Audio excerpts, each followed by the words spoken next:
Boker Tov, I wanted to share with you an amazing Perush explanation that Rav Kook says in his Siddur. His son made a collection of his comments on the Siddur called Olat Reya, and how it connects to this week's Parasha, in which we found that Yaakov blesses all his children. So Rav Kook explains that every single morning we recite a couple of blessings at the beginning of our davening, in which we speak about the greatness of creation, the marvels of creation, and how Kadosh Baruch Hu has given us, or has made phenomenon in the world which makes our lives so blessed, full of loving kindness. We all knew these brachot. I'll recite some of them. We say in the morning, Baruch Atah Hashem Elokeinu Haolam, Pokeach Ivrim. That HaKadosh Baruch Hu, He gives sight to the blind. We bless Hashem that we've got the capacity to see. Then we make a bracha, Baruch Atah Hashem Elokeinu Haolam, Malbish Harumim. That HaKadosh Baruch Hu clothes the naked. That we've got clothes to wear. And then afterwards, Matir Asurim. When we do this movement, we stretch ourselves on the bed. So we recite the bracha that Hashem sets captives free, and then Baruch Atah Hashem Elokeinu Haolam Zokef Kufufim. He raises those that are bowed down. In other words, that He gives us balance to walk upright, not like animals, etc. And then there's a bracha Shasali Korki. We thank Hashem for providing me with all that I need. And in the middle of all these brachot, there's a bracha that seems totally out of context. It's got nothing to do with the loving kindness that I experienced through what Hashem created. And the bracha is Baruch Atah Hashem Elokeinu Haolam Roka Aretz Alamayim. That Hashem spreads the earth above the waters. Now, what has this bracha got in common with all the other brachot? The brachot in which we thank God for giving me clothes, that He gave me the power of sight, the power of movement. And then suddenly there's this bracha about Hashem spreading the earth above the waters. Roka Aretz Alamayim.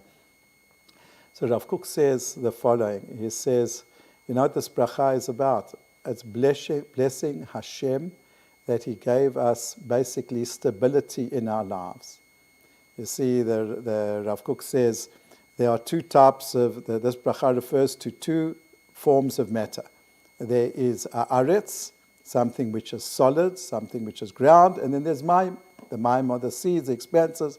So when it says Roka Aretz Ala Maim, that Hashem spreads the earth above the waters, so Hashem is saying that in this universe in which there's a matter called water, HaKadosh Baruch Hu gives us earth above the water. In other words, that He gives us a place of stability.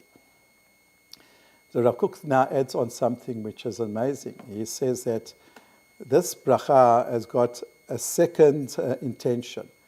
And the bracha is that there's two types of trends in the world. There is, let's call it the water trend, and there is the earth trend. The water trend is that, just like water implies, water is something that moves. The seas are something which spread out. There's vast expanses. And then there's the earth. The earth is something which is solid, something which is consolidated, which remains in place. And Rav Kook says that a person has to combine in his personality these two trends. A person has to be not only stable, not only solidified, a person has to be like the sea. He has to have a sense of adventure. A person has to go and try and find new grounds. A person has to be creative. A person has to expand. But if a person's all about scattering and all about spreading out and not consolidated, so then that's also something negative. A person has to combine these 2 points, to be adventurous on the one hand, and on the other hand, to be someone who consolidates, someone who is focused, and someone who is concentrated on what he has and not spreading out. And what does this got to do with this Parsha? You'll see that in this Parsha, so both Yaakov and Moshe Rabbeinu, they blessed 2 tribes together, the tribes of Zvulun and the tribe of Yisachar. And whenever we speak about Zvulun and Yisachar, we speak about these two trends. in Parashat Vayehi, it says that Zvulun lechof yamim yishkon. Zvulun shall settle by the seashores.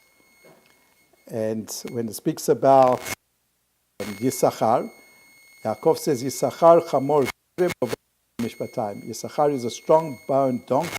He rests between the boundaries.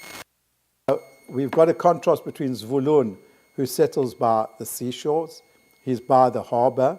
He's ready always to travel and to expand. And Yisachar, who rests between the boundaries. He is concentrated. He's focused. He's not spreading anywhere. And the same thing, actually, that is the bracha that Moshe Rabbeinu gives also to Zvulun and to Yisachar. In Parashat Vazot HaBracha, so Moshe says, V'lizvulun amar smach Zvulun b'tzeitecha. Moshe says, rejoice, Zvulun, in your excursions, in your going out. V'yisachar bo'alecha, and Yisachar in your tents. So there we have it again. We have Zvulun as being a person who always goes out, b'tzeitecha, and we've got Yisachar, who is to be happy in his tents, who goes inward, who doesn't spread outward, who is within boundaries, who always is focused and consolidated. So this is what we learned from this week's parasha, that in life we have to combine these two aspects. And it doesn't matter whether one's learning in the yeshiva or when a person's outside of the yeshiva, there are always these two trends. Not to be so set in one ways, to broaden one's horizons, to be ready for adventure and to go out to other places. And on the other hand, that we should be concentrated, focused, and be stable like the earth together, which is, as the bracha said, which HaKadosh Baruch Hu spreads over the seas. Shabbat Shalom.